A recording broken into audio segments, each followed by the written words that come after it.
Poco F7 Ultra.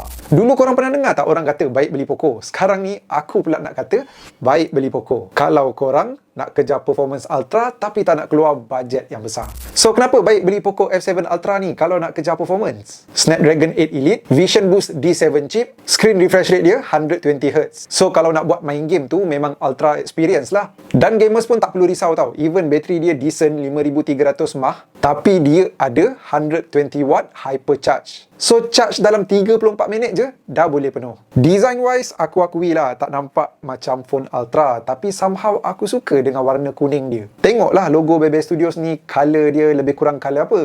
So kalau dah ada kena-mengena dengan kuning, orange, gold, aku memang cair lah tengok. So aku suka lah kalau casing yang dibagi dalam kotak pun lebih kurang color macam gini, tapi yang dapat color macam gini.